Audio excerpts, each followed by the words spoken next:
Welcome back, Conspiracy Class, to part 2 of the water conspiracy. Last week we're looking at the water crisis. This week we're looking at what is in our water. It's fair to say we get our water supply from two main sources, the tap or bottles.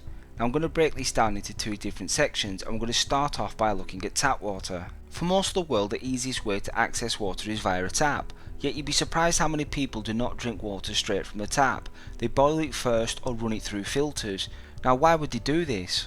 Most people who use these methods before drinking tap water are trying to achieve two things: make poor quality water better, or get rid of any harmful elements within the water that could make them sick, like lead. But what if something was being added to the water on purpose that was even far more deadly and poisonous? Well, unfortunately there is, and its name is fluorosilicic acid, otherwise known as fluoride. The same fluoride we get in toothpaste. If you look on the back of a toothpaste box and see what it actually says, if you swallow toothpaste, it's not go to your doctor, it's contact the poison control people. This is how deadly fluoride actually is. Fluorosilicic acid is a waste product from the fertilizer industry, and it is so poisonous it's illegal for them to dump it into rivers or oceans, yet they're allowed to put it into our water supply. The fluoride that they place in the water is there to keep our teeth healthy and to stop us getting cavities, or so they would have you believe, but tests have shown that fluoride damages the teeth irreversibly, and there has been no increased effect compared to non-fluoridated waters. Simply put, fluorosilicic acid or fluoride is a toxic chemical. It even has a toxic warning and a skull and crossbones on the side of its packaging. Even the way they're adding the fluoride to the system doesn't make sense, as this picture shows. It's just a mass medication, with no one monitoring it at all. They have simply taken the decision to medicate en masse, and the public has no choice. They're not being told about the side effects, and they're not allowed to say no. If a doctor did the same things while prescribing pills, he'd have his license taken away. Here are just some of the fluoride side effects that have been found by experts outside of the water industry. You've got major issues like increased cancer risk, lower sex drive, lower IQ, and even dental fluorosis. They were trying to protect our teeth in the first place, and they've ended up damaging them even more. Here's a map showing fluoridated water use. The more red, the more fluoridated the water. The grey areas are unknown. Here's a map of England. The areas in purple show the fluoridated water areas. 95% of Europe do not fluoridate the water, yet 5.5 million people in the UK are still receiving water with fluoride in it. They didn't ask for it, but yet they're giving it anyway. This is just simply wrong. Let's have a look at bottled water. It still has the same problems as tap water. It's fluoridated a lot of the time, but it's also far more expensive to drink bottled water, it's far more damaging to the environment, and most of the time it's coming from a tap source anyway. Most bottled water companies that use fluoride don't even tell you that it's in the water content. They don't have to, because they're regulated by themselves. Each water company uses different amounts of fluoride to change the taste of the water, and it's not monitored. Some companies have even gone as far as making baby water with added fluoride. They're poisoning the kids. Any water company or any company at all that uses fluoride should come with a health warning attached, as much as smoking or alcohol does. There's lots of information you can go and get out there on the effects of fluoride on our body, but the Great Culling pulls them all together.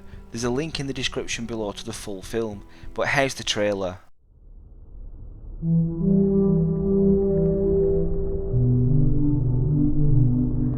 We have been fluoridating our water in Tennessee for more than 50 years, but never before has there been more talk that fluoridating our water might be a bad idea and a health risk. Well, there's growing controversy about something many of us swallow every day. We're asking tough questions about a chemical some say can hurt you and your family, and why the state forces you to drink it. Anything we can do to help prevent cavities on children, I think, is very important. Absolutely, fluoride is safe. It's effective. Science is on the side of fluoride being safe and effective. There is no controversy about this in the scientific community.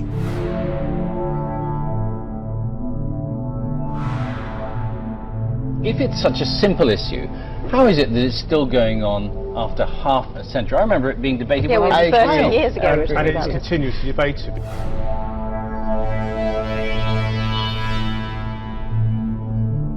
Public health officials knew then what they know now. Would we have fluoride? Would it be added to our drinking water? Well, today a coalition of scientists, dentists, and doctors are taking action to stop fluoridation until it is proven safe. We've been doing it 50 years, but just because we've been doing something 50 years doesn't necessarily mean that it's right. we consume it every day with the reassurance from our health authorities that it is doing us good. The truth is, fluoride is a poison, and adding it to our drinking water is an evolving social experiment started 40 years ago.